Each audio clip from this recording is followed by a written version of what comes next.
अस्सलाम वालेकुम वरहमतुल्लाहि वबरकातुहू। प्यारे बच्चों, आप लोगों का इस्तकबाल है मुताल्ला सीरीज़ नीट इम्तिहान की तैयारी में। और मैं हूँ शेख जावेद अहमद और मैं आप लोगों की नीट इम्तिहान की तैयारी में हेल्प कर रहा हूँ। हम यहाँ जो चैप्टर डिस्कस कर रहे हैं वो है चैप्टर नंबर 6, जिसका नाम है तौरीस की सालमाती बुनियाद, और इसको कहा जाता है मॉलिक्यूलर बेसिस ऑफ इनहेरिटेंस। इस चैप्टर में अभी तक हमने जो देखा उसमें मेनली जो पॉइंट हम देख रहे हैं वो है डीएनए और DNA as a genetic material हमने डिस्कशन किया। और इस जेनेटिक मटेरियल के लिए हमने बहुत सारे क्या देखे, एविडेंस देखे। एविडेंस मीन्स हमने यहाँ पर बहुत सारे क्या देखे, एक्सपेरिमेंट्स।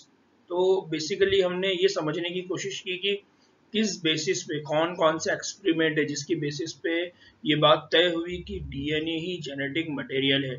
डीएनए ही वो मटेरियल है जो पेरेंट्स से ऑफस्प्रिंग में, माँ बाप से बच्चों में खुसूसियात को ट्रांसफर करने का काम करता है ना। हो बच्चों, एक और इम्पॉर्टेंट टॉपिक है, बहुत इम्पॉर्टेंट है, और ये अक्सर डिबेट का टॉपिक रहा है साइंटिस्ट के बीच में। जो साइंसदान है उन साइंसदानों के बीच में ये एक हमेशा मौजू रहा है। वो टॉपिक क्या है? वो टॉपिक है आरएनए वर्ल्ड। वो टॉपिक क्या है? RNA world. वो टॉपिक है आरएनए वर्ल्ड। वो टॉपिक क्या है? RNA world. Now what is mean by RNA world? RNA world, ये जो ये जो वर्ड, ये जो वर्ड है, ये वर्ड कहाँ से आया? ये वर्ड बेसिकली एक कंसेप्ट से आया। वो कंसेप्ट क्या है? वो कंसेप्ट ये है कि ये जो दुनिया है हमारी, ये जो दुनिया है हमारी, या ये जो वर्ल्ड है, तो इसका जो इवोल्यूशन हुआ, या ये जो दुनिया बनी, या हम ये कहेंगे कि इसका इर्तिखा हुआ, तो वो किस बुनियाद पे हुआ, वो कैसा हुआ। तो जब साइंसदान इसकी स्टडी कर रहे थे तो उनको समझ में आया कि दुनिया जब इवॉल्व हुई, जब पहला सेल बना, तो उस सिंगल सेल के अंदर जो सारे फंक्शन थे, उस सिंगल सेल के अंदर जो सारे काम थे, वो काम करने के लिए जिम्मेदार आरएनए था। वो सारे काम करने के लिए जिम्मेदार कौन था? आरएनए था। क्यों था? तो वो उसके एविडेंसेस भी देते हैं। क्यों? क्योंकि आरएनए आज के जमाने में राइबोजाइम, ये आरएनए है जो प्रोटीन की तरह काम करते हैं। इसी तरह से कुछ वायरसेस है जिनके अंदर RNA as a genetic material है। तो मैं इसको और आपको क्लियर करता हूँ। ये जो पूरा पैसेज है, इस पैसेज को हम पढ़ेंगे, इसको समझेंगे, और मैं कंसेप्ट आपके सामने क्या करता हूँ, क्लियर करता हूँ। तो यहाँ पर सबसे पहले है कि मज़कूरा बाला बहस, यानी जो पहले जो बहस हुई उससे एक सवाल जहन में आता है। उससे हमारे जहन में क्या सवाल जहन में आता है कि कौन सा पहला जेनेटिक मटेरियल था। हमने इससे पहले क्या देखा? हमने इससे पहले देखा कि डीएनए वर्सेस आरएनए। हमने इससे पहले क्या देखा? DNA versus RNA. और उस वक्त हमने कहा कि डीएनए ये मुस्तहकम मॉलिक्यूल है, स्टेबल मॉलिक्यूल है। आरएनए ये कैसा मॉलिक्यूल है?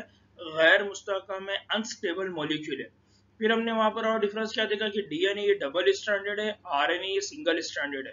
फिर हमने देखा कि डीएनए के पास क्या होता है, कोई रिएक्टिव हाइड्रोक्सिल ग्रुप नहीं है, जबकि आरएनए के पास क्या है? रिएक्टिव ऑक्सीजन स्पीशीज है, रिएक्टिव हाइड्रोक्सिल ग्रुप है, जिसकी वजह से वो क्या करता है?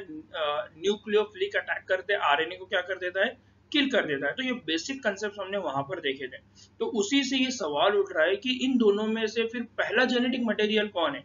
पहले डीएनए बना या आरएनए बना? जैसे हमारे पास अक्सर क्वेश्चन पूछा जाता है, पहले मुर्गी आई या अंडा। तो वैसे यहाँ पर क्वेश्चन है कि डीएनए पहले या आरएनए पहले। तो कीमियाई जो इर्तिका है, हम इसको आगे डिस्कशन करेंगे जब इसकी तफसीली जो बहस है, ये आगे एक चैप्टर है जिसको हम कहते हैं इवोल्यूशन, या जिसको हम कहते हैं इर्तिका। हम वहाँ पर इसको डिस्कस करेंगे डिटेल में। बट यहाँ पर कुछ नुकात है छोटे छोटे, और कुछ हकीकतें हैं जिनके ऊपर रोशनी डालना जरूरी है। वो क्या है? सबसे पहले कि आरएनए पहला जेनेटिक मटेरियल। आरएनए क्या है? पहला जेनेटिक मटेरियल। सबसे इंपॉर्टेंट पॉइंट कि आरएनए क्या है? पहला जेनेटिक मटेरियल है। यानी डीएनए से पहले क्या था? आरएनए था। अब इस बात के बहुत ज्यादा सबूत भी मिल चुके हैं कि लाजमी हयातियाती जितने भी अमल थे, या जितने भी अमलियात थे, जैसे तहवुल, ट्रांसलेशन, स्प्लाइसिंग। ये ट्रांसलेशन तो आपको समझ में आया कि डीएनए, डीएनए से बनेगा आरएनए, और जब आरएनए से प्रोटीन बनता है तो इस प्रोसेस को कहा जाता है ट्रांसलेशन। स्प्लाइसिंग जब हम ट्रांसक्रिप्शन पढ़ेंगे, जब डीएनए से आरएनए बनता है तब हम ये प्रोसेस पढ़ेंगे जिसको कहा जाता है स्प्लाइसिंग। ठीक है, तो थोड़ी देर के लिए या नेक्स्ट हमारा जो 9th या 10th वाला लेक्चर रहेगा उसमें इसको मैं एक्सप्लेन करूंगा। फिर यहाँ पर एक और इम्पॉर्टेंट चीज है कि आरएनए के अतराफ में ये जितने भी प्रोसेस है, ट्रांसलेशन, स्प्लाइसिंग, तहव्वुल, ये क्या हो गए, इर्तिखा पजीर हुए। यानी सबसे पहले कौन बना, आरएनए, फिर आरएनए के सराउंडिंग में ये सारे प्रोसेस हुए। इसका मतलब ये जितने भी प्रोसेस होते थे सेल के अंदर, इनको करने वाला कौन है, आरएनए। तो ये बेसिक कंसेप्ट इसको समझ लीजिए कि आरएनए पहला जेनेटिक मटेरियल है जो बना। ठीक है, इसी तरह से आरएनए जेनेटिक मटेरियल की तरह काम करता है। आरएनए कुछ ऑर्गेनिज्म के अंदर जेनेटिक मटेरियल की तरह काम करता है। वो कौन है जिसके अंदर RNA as a genetic material का रोल प्ले करता है जी? वो कौन है, वो है वायरसेस। कौन है वो, वायरसेस। तो आज भी बहुत सारे वायरसेस ऐसे हैं जिनके अंदर RNA as a genetic material role play करता है, जैसा एचआईवी वायरस है ना। तो यहाँ पर बहुत इंपॉर्टेंट चीज है कि आज भी जेनेटिक मटेरियल का रोल आरएनए प्ले करता है। दूसरा कि कुछ जगह पे ये आज भी कौन सा रोल प्ले करता है, कैटालिटिक। कौन सा रोल प्ले करता है, कैटालिस्ट। कौन सा रोल प्ले करता है, कैटालिस्ट। जिस तरह से आज के दौर में हमारे पास कैटालिस्ट का रोल कौन प्ले करता है, प्रोटीन। बट ये बात के एविडेंसेस है कि कैटालिस्ट का रोल कौन प्ले करता है, आरएनए भी करता है। उसकी एग्जांपल कौन है, उसकी एग्जांपल है राइबोजाइम। उसकी एग्जांपल कौन है, राइबोजाइम। तो बहुत इंपॉर्टेंट चीज है कि बहुत सारी रिएक्शंस जो आज के दौर में भी हमारे सेल के अंदर होती है, बहुत सारे बायोकेमिकल प्रोसेस जो आज भी सेल के अंदर होते हैं, उनको कंट्रोल करना, उनको रन करना, उनसे कोई मटेरियल बनाना, उनसे कोई प्रोडक्ट बनाना, ये काम भी कौन करता है आज, राइबोजाइम। और राइबोजाइम बेसिकली कहाँ से आया हुआ है, आरएनए। तो यहाँ दो चीजों की वजह से, एक कि RNA as a genetic material आज भी रोल प्ले कर रहा है, और आरएनए एज अ कैटलिस्ट आज भी रोल प्ले कर रहा है। इसका मतलब यह है कि ये दोनों काम जो आज डिस्ट्रीब्यूट हो गए, जेनेटिक मटेरियल का रोल आज डीएनए कर रहा है और कैटलिस्ट का रोल आज प्रोटीन कर रहा है। तो ये दोनों भी काम कहाँ से आए, तो ये कहा जाता है कि ये दोनों भी काम आरएनए से आए। इसका मतलब आज से कई 100 साल पहले आरएनए वर्ल्ड था, आरएनए की दुनिया थी, सारे काम कौन करते थे, आरएनए। जेनेटिक मटेरियल का रोल भी कौन प्ले करता था, आरएनए। कैटालिस्ट का रोल भी कौन प्ले करता था, आरएनए। तो ये बात कंसीडर की जाती है। तो जो जिंदा सिस्टम है उनके अंदर बायोकेमिकल रिएक्शन को कैटालिस्ट करना, कैटालाइज करना, ये काम किसका है, आरएनए का। ये बात कंसीडर की जाती थी।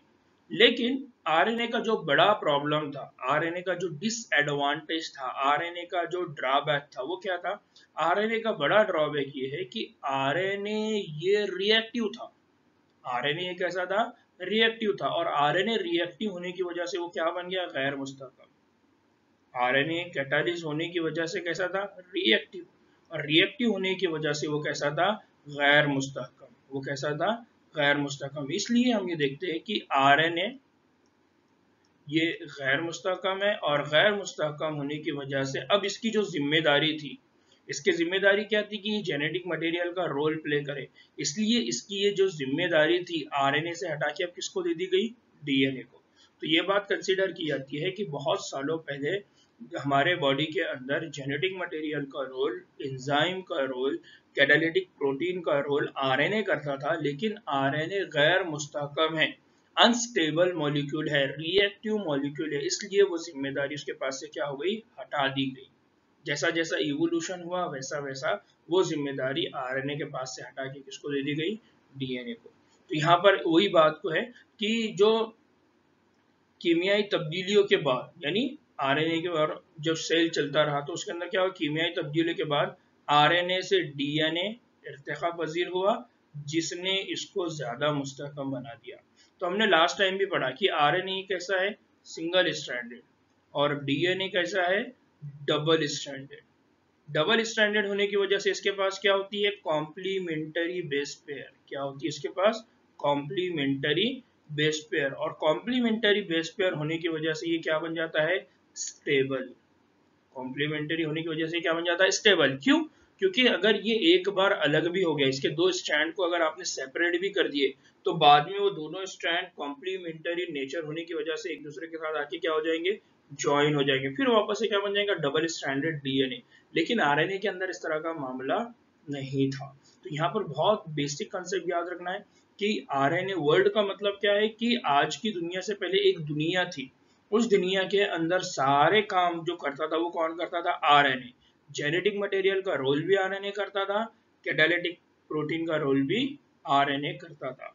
नाउ फिर ये बात और कही थी कि दो धागी और कॉम्प्लीमेंट्री स्टैंड होने की वजह से वो क्या हो गया, मुस्तहकम हो गया। फिर दूसरी जो चीज और बहुत इंपॉर्टेंट है वो है मरम्मत का अमल। जो डीएनए है उसके अंदर क्या हुआ, मरम्मत का अमल भी इर्तिका पजीर हुआ।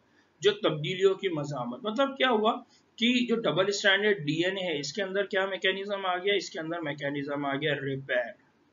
कौन सा मैकेनिज्म आ गया, रिपेयर। तो आप खुद सोचिए कि जिस जगह पे रिपेयर मैकेनिज्म हो, मतलब पहले तो वो मुस्तहकम हो, उसके अंदर कोई चेंज हो ही नहीं सकता, फिर भी अगर उसके अंदर कोई चेंज हो जाए, कुछ तो टूट फूट हो जाए, तो फिर वो उसके अंदर एबिलिटी आ गई कि वो उसको क्या कर सकता है, सुधार कर सकता है, उसको रिपेयर कर सकता है। तो यहाँ बहुत बेसिक एग्जांपल है इसको समझने के लिए कि पहले जो दुनिया थी वो कंसीडर की जाती है कि वहां पर जो डोमिनेटिंग रोल प्ले करता था, वहां पर सबसे ज्यादा जो काम करने वाला मॉलिक्यूल था वो आरएनए था। बट आज के दौर में वो रोल कौन प्ले करता है, डीएनए। आरएनए क्यों नहीं कर सका, क्योंकि आरएनए सिंगल स्टैंडर्ड है। डीएनए क्यों कर रहा है, क्योंकि डीएनए डबल स्टैंडर्ड है।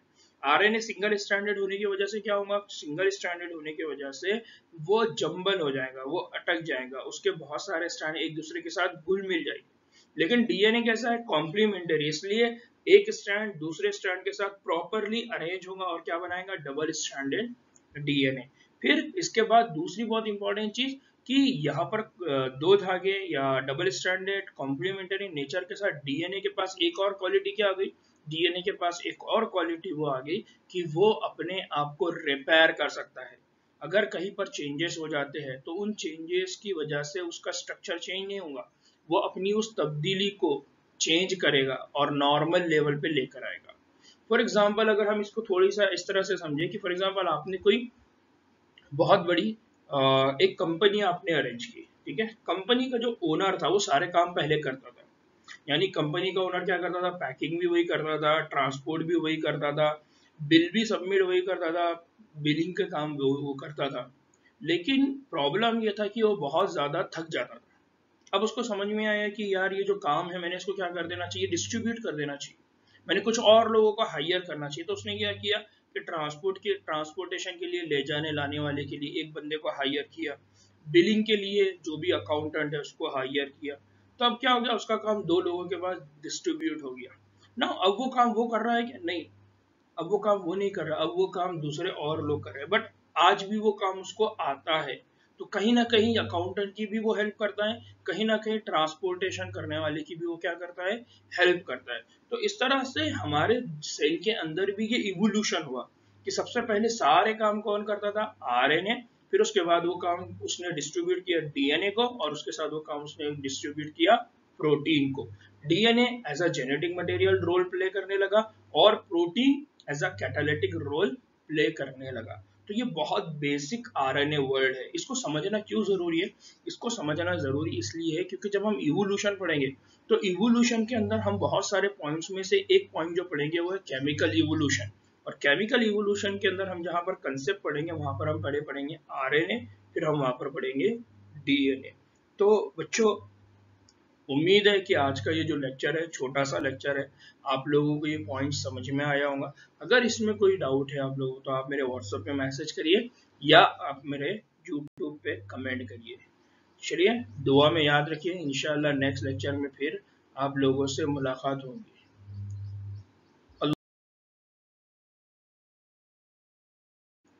एक कंपनी आपने अरेंज की, ठीक है, कंपनी का जो ओनर था वो सारे काम पहले कर